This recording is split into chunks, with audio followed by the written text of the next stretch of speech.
Shalom Bapak Ibu, saudara-saudari dan sahabat religi yang dikasihi oleh Tuhan kita Yesus Kristus. Selamat malam dan salam sejahtera bagi kita semua. Apa kabar saudaraku yang kekasih? Kita bertemu kembali dengan saya Esther Manurung di radio kesayangan Anda dalam Mimbar Agama Kristen, Radio Republik Indonesia Pro 1 Jakarta dan sekitarnya. Kita akan disapa oleh firman Tuhan dengan tema dosa dan tapa. Sebelumnya, mari kita berdoa. Tuhan Allah kami yang bertata di dalam kerajaan surga, puji dan syukur kami panjatkan kepadamu pada malam hari ini atas rahmat dan kasih-Mu bagi umat-Mu. Engkau adalah Tuhan dan Juru Selamat manusia yang kekal abadi sampai selama-lamanya. Amin. Bapak, Ibu, saudara-saudari dan sahabat religi yang dikasihi oleh Tuhan, pada hari ini kita akan mendengarkan firman Tuhan yang tertulis di dalam Yohanes 11 ayat 33 sampai 44. Kita akan mendengarkan sebuah cerita. Di desa Betania, dekat kota Yerusalem, tinggallah seorang sahabat Yesus bernama Lazarus bersama dengan kedua saudara perempuannya bernama Marta dan Maria. Pada suatu hari Lazarus jatuh sakit lalu meninggal. Ketika Yesus sampai di Betania, Lazarus sudah mati sejak 4 hari mendahulunya dan telah dikuburkan dalam sebuah gua yang dipahat di lereng sebuah bukit. Maka Yesus minta dihantar ke tempat di mana sahabatnya dikuburkan itu.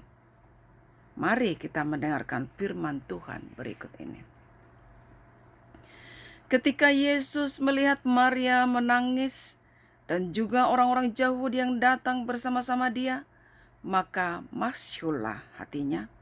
Ia sangat terharu dan berkata, "Di manakah dia kamu baringkan?" Jawab mereka, "Tuhan, marilah dan lihatlah." Maka menangislah Yesus. Kata orang-orang Yahudi, "Lihatlah betapa kasihnya kepadanya." Tetapi beberapa orang di antaranya berkata, "Ia memelekkan mata orang buta. Ia memelekkan mata orang buta. Tidak sanggupkah ia bertindak sehingga orang ini tidak mati?" Maka masyurlah pula hati Yesus. Lalu ia pergi ke kubur itu. Kubur itu adalah sebuah gua yang ditutup dengan batu. Kata Yesus, "Angkat batu itu." Marta, saudara orang meninggal itu, berkata kepadanya, "Tuhan, ia sudah berbau, sebab sudah 4 hari ia mati." Jawab Yesus, "Bukalah, sudah kukatakan kepadamu, jikalau engkau percaya, engkau akan melihat kemuliaan Allah." Maka mereka mengangkat batu itu. Lalu Yesus menengadah ke atas dan berkata, "Bapa, aku mengucap syukur kepadamu karena engkau telah mendengarkan aku. Aku tahu bahwa engkau selalu mendengarkan aku. Tetapi oleh karena orang banyak yang berdiri di sini mengelilingi aku mengatakannya supaya mereka percaya bahwa engkaulah yang telah mengutus aku." Dan sesudah berkata demikian, berserulah ia dengan suara keras, "Lazarus, marilah keluar." Orang yang telah mati itu datang keluar.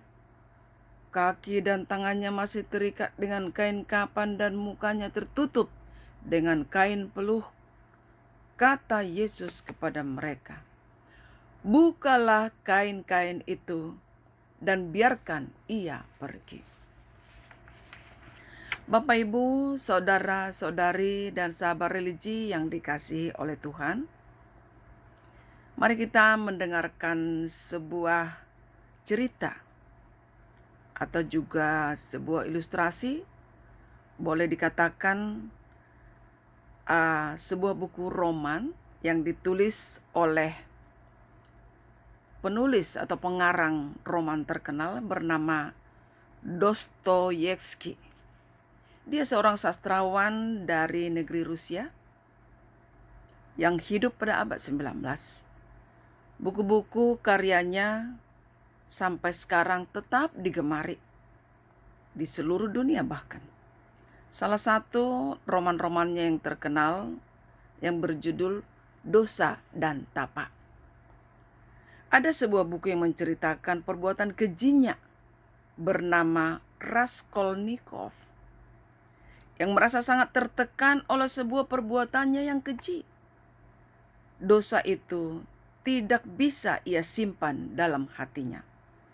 Dia tidak bisa tenang. Dia selalu gelisah, resah, dan tertekan. Menderita sekali oleh karena perbuatannya di masa lalu yang begitu keji. Beban derita yang menekan begitu mendera, yang tidak mampu diemban selamanya, dan seumur hidupnya akan membebani hidupnya. Hingga pada akhirnya dia mau mengungkapkannya, dia mau memberitahukan perbuatannya itu, entah kepada siapapun. Maka ia pergi ke polisi dan melaporkan perbuatannya dan mengaku dosanya di hadapan semua orang. Dan secara khusus dia mengaku perbuatannya kepada Tuhan Allah sendiri. Dan akhirnya dia pun dipenjara sesuai pasal perbuatannya. Dia berserah, menyerahkan dirinya kepada Tuhan yang mampu membangkitkannya dari deritanya yang sangat dan amat berat itu. Betapa pentingnya sebuah pengakuan. Pengakuan yang jujur di hadapan Tuhan. Kejujuran menjadi awal sebuah pengakuan di hadapannya. Saudara-saudari, Bapak Ibu, sahabat religi yang dikasihi oleh Tuhan, para pendengar renungan pada malam hari ini, Yesus adalah teman baik dari Lazarus, dan dia bersama dengan saudara perempuannya Maria dan Marta. Lazarus telah jatuh sakit parah dan saudara perempuannya mengirimkan kabar itu kepada Yesus, sehingga Yesus bisa datang dan menyembuhkan saudara mereka. Hal itu disebutkan 3 kali di dalam Yohanes 11 ayat 146 itu, bahwa Yesus mengasihi sahabatnya Lazarus, Maria dan Marta. Meskipun tidak satu pun dari ketiga orang tersebut dicatat sebagai salah satu dari 12 murid Tuhan Yesus, Alkitab jelas mencatat cinta dan kasih sayang Yesus kepada mereka. Namun ketika Yesus mendapatkan kabar bahwa Lazarus sakit, ia sengaja menunda. Yesus tidak langsung lari kepada Lazarus dan menyembuhkannya. Sebaliknya, Yesus menghabiskan 2 hari lagi di mana dia berada saat itu. Dan selama waktu itu Lazarus meninggal. Dia sengaja membiarkan hari itu. Mengapa, Bapak Ibu? Mengapa Yesus menunggu dan membiarkan temannya yang dicintai mati? Yesus membiarkan Lazarus mati karena dia memiliki suatu rencana.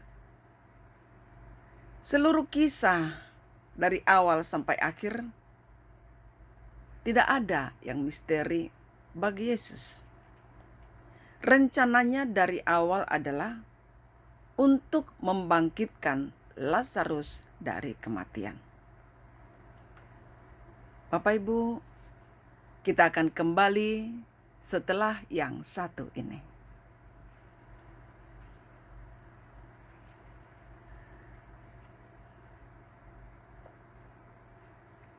Butuh 4 hari bagi Yesus untuk sampai ke Betani, rumah Maria dan Marta, dan di mana saudara mereka Lazarus mati dan sudah dimakamkan.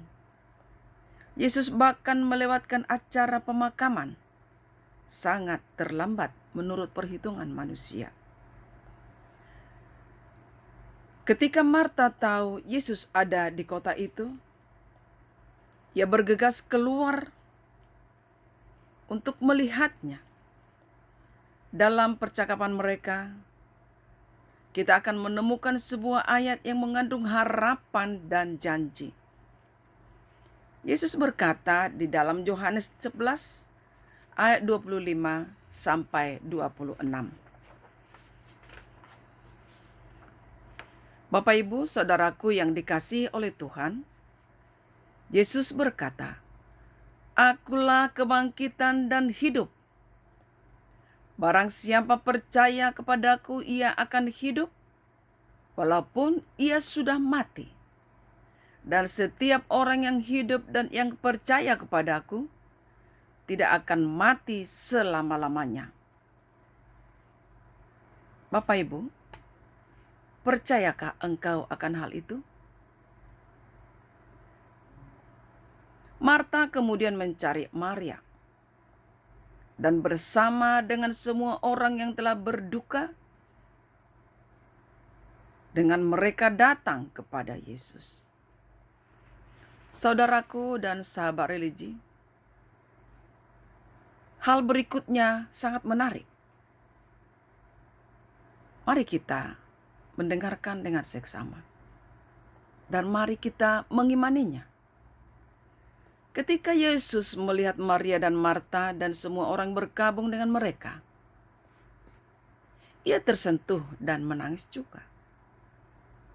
Yesus menangis, tetapi kenapa? Dia tahu bahwa dia akan membangkitkan Lazarus dari kematiannya. Dia tahu cerita itu akan memiliki akhir yang bahagia. Dia tahu bahwa dia hendak melakukan sesuatu yang benar-benar mengagumkan.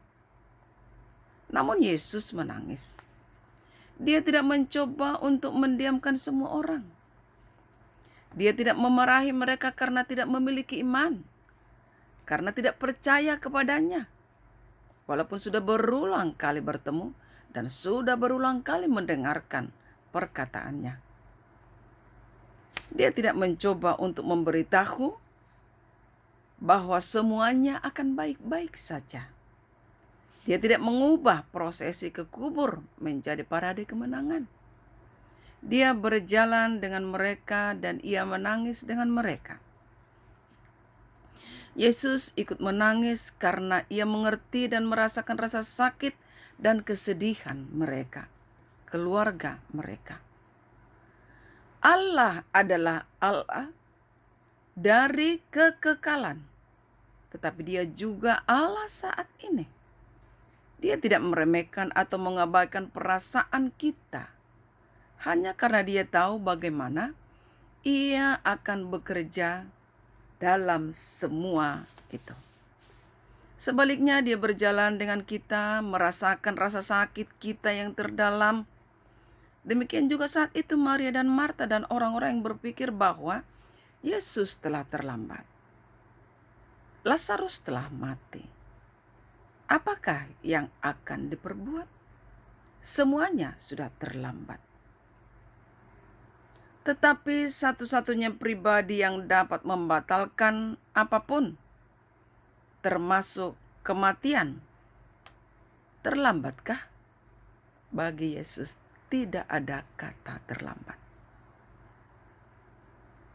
Saya tidak tahu apa yang Anda alami saat ini, tetapi Yesus tahu.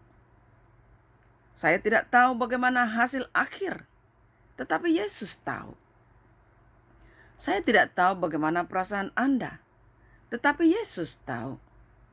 Apapun itu, Dia memiliki sebuah rencana bagi Lazarus, bagi Marta, bagi Maria, bagi Anda, bagi saya, dan bagi kita semua.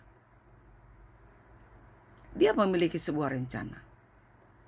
Ia berjalan dengan Anda, beriringan dengan Anda, dengan kita, dan Dia merasakan apa yang kita rasakan. Ia menangis bersama kita, Ia bersedih bersama kita, Ia bersuka cita bersama kita. Dia merasakan apa dan bagaimana derita umat manusia. Dia tidak terlambat. Dan semua akan indah pada waktunya. Dan pada akhirnya kita akan melihat apapun yang telah mati dalam sebuah hidup Anda, maka kita akan dibangkitkan kembali. Semua orang mati akan bangkit kembali bersamanya bila kita yakin dan percaya kepadanya. Kemudian Yesus akan bersuka cita bersama kita yang bersuka cita oleh karena berkat-berkat Tuhan yang tiada tara, yang tidak pernah terlambat, yang semuanya akan indah pada waktunya. Sesuai dengan waktu Tuhan tentunya. Bukan waktu manusia yang menentukan. Bapak, Ibu, Saudara, dan Saudari, sahabat religi yang dikasihi oleh Tuhan. Dengan demikian, janganlah pernah khawatir akan hal apapun juga. Yesus tahu apa yang kita hadapi. Deritamu, baik masalahmu, baik bebanmu, baik kebutuhanmu. Dia mengerti kehidupanmu, kemarin, kini, dan esok. Bahkan Dia selalu bersama kita baik siang maupun malam. Saat tidur dan bangun, saat terbit dan sampai terbenamnya matahari. Di setiap musim hidupmu. Dan bahkan berkarya melalui hal-hal yang kecil untuk mendatangkan kebaikan dalam hidup kita. Dialah Tuhan yang mampu memahami masalahmu, sebesar apapun dosa dan tapamu. Bila engkau datang tersungkur di hadapannya, engkau berharga baginya. Maka datanglah, sembah dan sujud di hadapannya.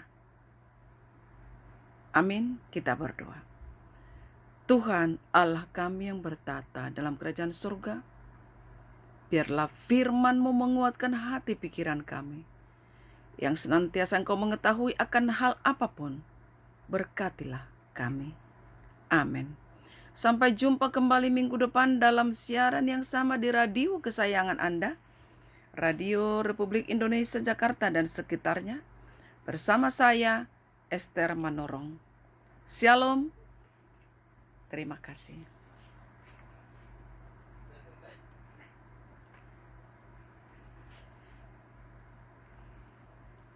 Cekrek, cekrek, cekrek.